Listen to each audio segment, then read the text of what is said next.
warahmatullahi wabarakatuh. Ridhoillahi ta'ala.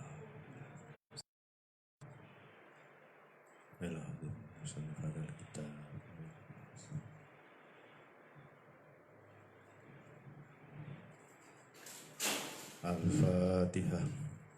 A'udzubillahi minasyaitonirrajim. Bismillahirrahmanirrahim. Alhamdulillahirabbil alamin arrahmanirrahim. Maliki yaumiddin. Iyyaka na'budu wa iyyaka nasta'in. Ihdinas siratal mustaqim. Siratal ladzina an'amta 'alaihim ghairil maghdubi 'alaihim waladdallin. Qala al-musannifu rahimahullah wa nafa'ana bi ulumi fid dharain amin. Rabbana la ilma lana illa ma 'allamtana innaka antal alimul hakim. Allahumma aftah 'alayya futuhal 'arif alayya rahmatan wa dzakirni ma nasitu 'allimni ma jahiltu ya dzal jalali wal ikram. Bismillahirrahmanirrahim. Wa kharaja bil mufidi al murakkab. Wa kharaja lan kejaba bil mufidi kelawan lafal kang maedai. Al murakkab disebut dengan mufid dan murakkab. Jadi wa kharaja bil mufidil murakkab artinya tidak termasuk kategori mufid dan murakkab. Wa kharaja lan kejaba bil mufidi kelawan lafal kang maedai al murakkabi kang disusun apa ghairul mufidi lafal kang ora maedai. Apa ghairul mufidi lafal kang ora maedai. Contoh apa yang tidak mufid? Nahwu hulamu zaidin lafal hulamu zaidin.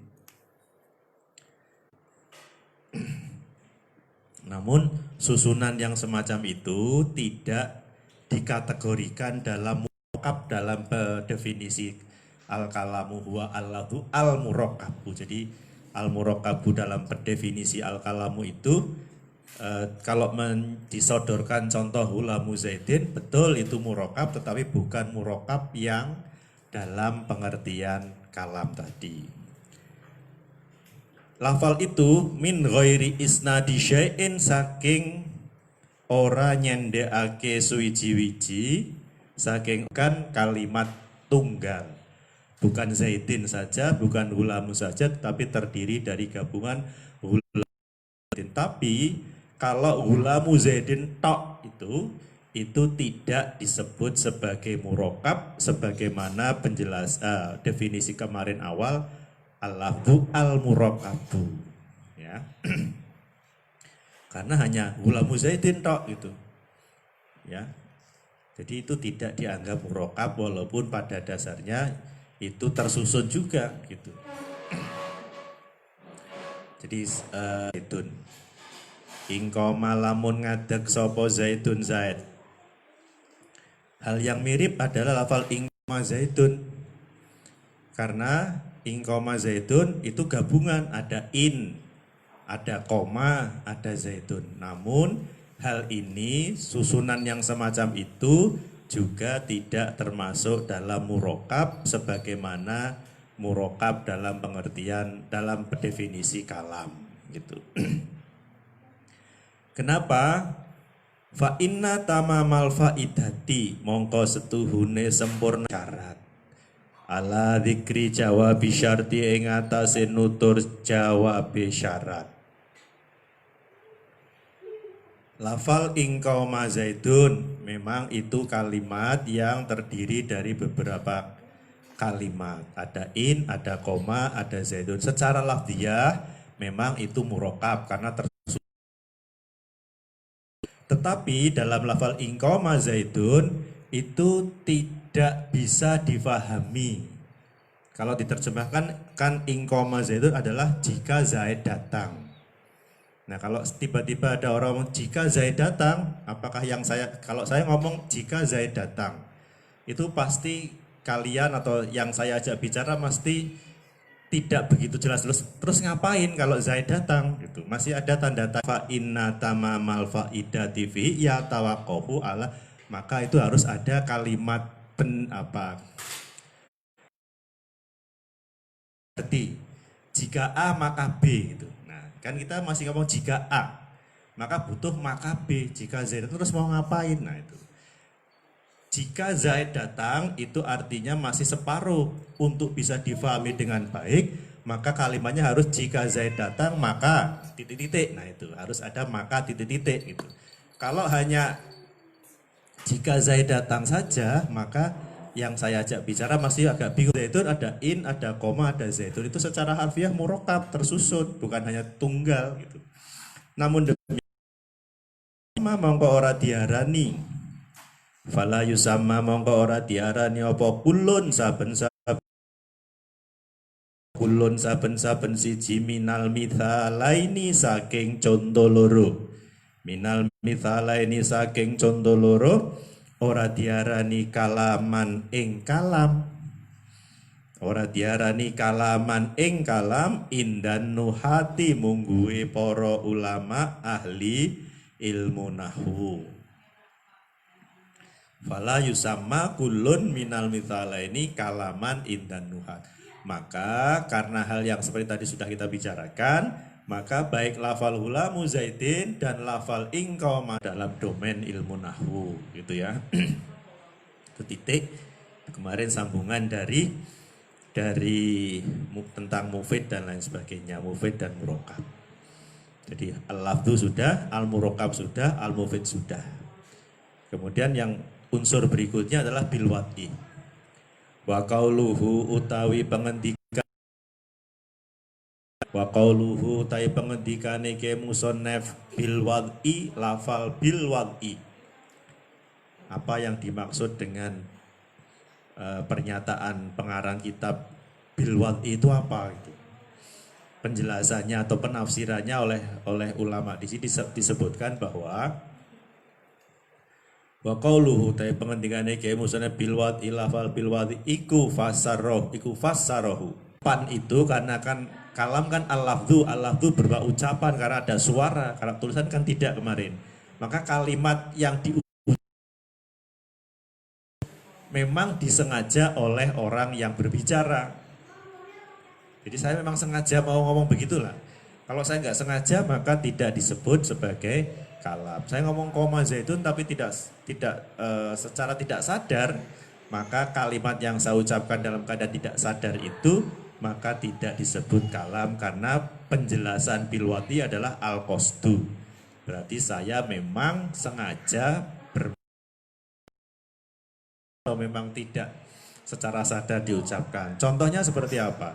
Kakala minna imi kaya gunemane wong kang turu. Kakala minna imi kaya gunemane wong kang turu. Wasahilan wong kang lali. Wasahilan wong kang lali. Yang tidak dimaksudkan itu seperti apa? Seperti kakala minna imi, seperti orang kalamun naim wasahi. Ora diarani kalaman ing kalam indan nuhati mungguhi para ulama ahli ilmu nahwu. Indan nuhati mungguhi para ulama ahli ilmu nahwu. Ya sama lagi bahwa tadi kita ulangi kembali bahwa yang penjelasan bahwa kalimat yang diucapkan itu memang sengaja diucapkan. Memang misalnya saya mengatakan memang saya bermaksud ngomong begitu. Ya.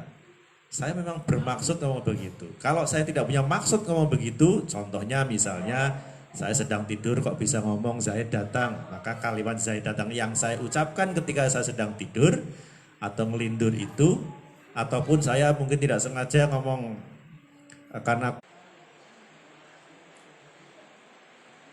iku fasarahu nafsiri nafsiri sapa ba'duhum ing bilwat iku fasarahu nafsiri sapa ba'duhum ing bilwati. Kita kan bicara tentang bilwati tadi yang sebagian ulama menafsirkan bil qasdi, tapi sebagian yang lain sebagian yang lain menafsirkan iku fasarahu nafsiri sapa ba'duhum ing bilwati bil wad'il arabiyyi kelawan sejane wong Arab. Nah, karena kita belajar bahasa Arab ya kita pakainya nahwu gitu. Nahwu itu untuk mempelajari bukan bahasa yang lain. Maka konteksnya kemudian dalam konteks Arab. Jadi oleh karena itu tidak sekedar memang sengaja ngomong, tetapi diucapkan dalam konteks kearaban. Maka fakhoroja mongko kejaba. Fakhoroja mongko kejaba balik tidak ya, tidak termasuk itu. Bukan termasuk kalam nanti pada akhirnya. Fakhoroja mongko kejaba. Bahasa Indonesia bukan kalam. Ya, karena emang bukan bahasa Arab gitu. Maka fala yusamma mongko ora diarani apa kalamul ajam, bahasa non Arab, tidak disebut kalaman ing kalam indan nuhati mungguwe para ulama.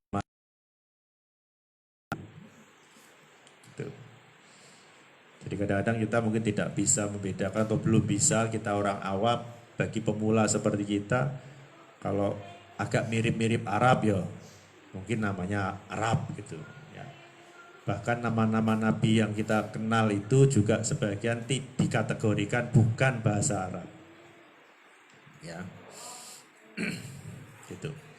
Jadi yang non Arab ijtama akan kumpul fihi ing dalem ma apa al quyudu piro-piro qayyid. Piro qayyid itu definisi batasan ya. Bahwa kalam itu harus berupa lafal, murokab, mufid, wati itu kuyud. Definisi tentang kalam tadi itu seperti itu. Apa al kuyudu piro-piro qayyid? Al arba'atu kang papat. Misalu mau tai contone barang ijtama kang kumpul fihi ing dalem apa al kuyudu piro-piro qayyid al arba'atu kang papat ikam. Karena kan unsur definisi atau unsurnya kalam al-lafdu, al-murakabu, al-mufidu, bil-wati. Jadi yang memenuhi keempat kriteria ini, contohnya seperti apa? Contohnya adalah lafal koma zaidun dan zaidun imun. Itu pun ketika diucapkan, karena contoh misalnya kita uraikan satu-satu umpamanya. Koma zaidun, lafal tidak, lafal. Ketika kapan diucapkan? Ketika saya ngomong koma zaidun, Zaid berdiri, maka itu menjadi lafal. Kenapa? Belum jelas gitu. Dia memenuhi tadi murokab berfaedah. Ketika saya ngomong koma zaidun yang kalau dalam Indonesia Zaid berdiri, bagi orang yang sudah minimal ngerti koma zaidun, mesti ngerti oh koma zaidun. Jadi sudah nggak perlu penjelasan berdirinya seperti apa, Zaidnya yang mana dan seterusnya. Ya. Dan bilwati saya memang sengaja ngomong begitu. Nah maka contoh koma zaitun ataupun zaitun imun itu adalah contoh yang memenuhi 4 kriteria. Al-lafdu, al-murakabu, wa fa'ilun lan fa'il. Contoh yang pertama koma zaitun itu adalah contoh hubungan antara fi'il dan fa'il. Fi'ilnya lafal koma, zaitunya adalah fa'il. Wasani utai contoh kang kaping pindho. Wasani utai contoh kang kaping pindho yang zaitun imun itu adalah bentuk dari iku mubtadaun mubtada wa khobarun lan khobar. Itu contoh mubtada dan khobar. Wa kullun utai saben-saben siji minal misalaini saking contoh loro. Dua contoh itu iku lafdun lafal, murakabun kang disusun apa lafal, mufidun kang maedai apa lafal, bil wad'i kelawan disejo.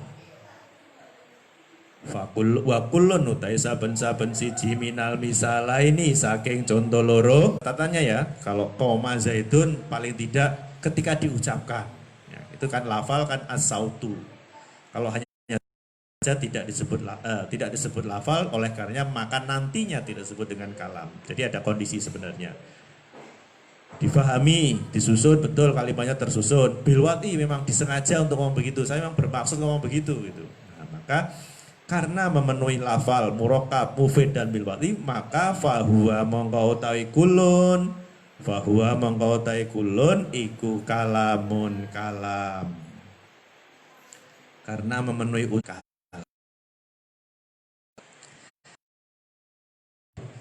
Wa aksamuhu utawi piro-piro dum-dumane kalam. Wa aksamuhu utawi piro-piro dum-dumane kalam iku salah satun telu.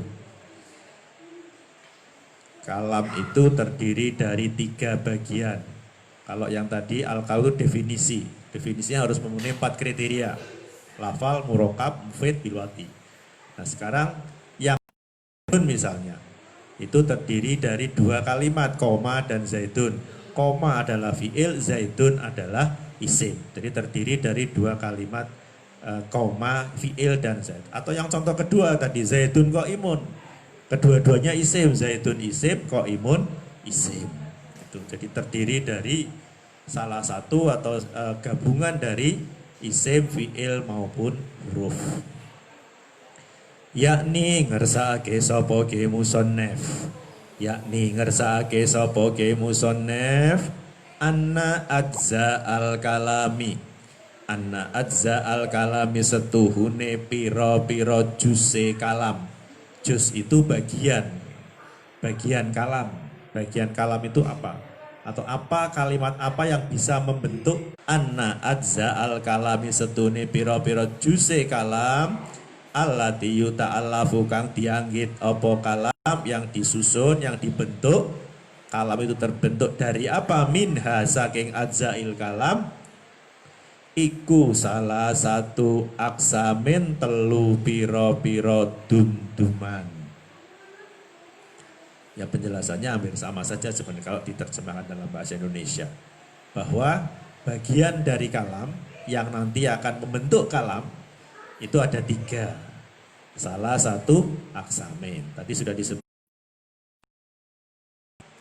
Yang pertama tadi isim yang membentuk kalam tadi. Apa itu isim?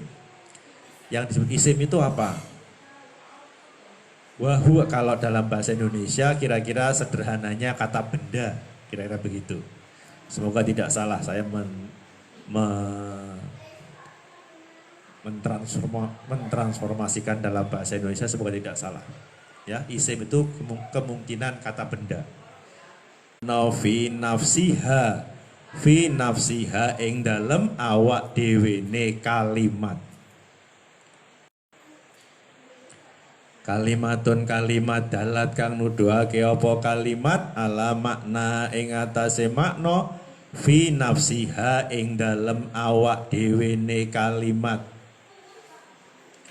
Dan walam taktarin lan ora bebarengan apa kalimat. Walam taktarin lan ora bebarengan apa kalimat bizamanin adalah tadi isim. Apa itu isim? Yang tadi dalam bahasa Indonesia adalah kata benda. Isim itu apa? Isim adalah kalimat, kalimatun dalat ala makna fi nafsiha. Kalimat yang punya makna. Tanpa bantuan kalimat lain sudah bisa difahami. Fi nafsiha. Maknan fi nafsiha.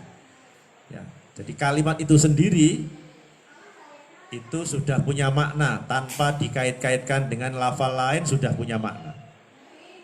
Ya. Dalat ala punya makna Zaidin, Zaid.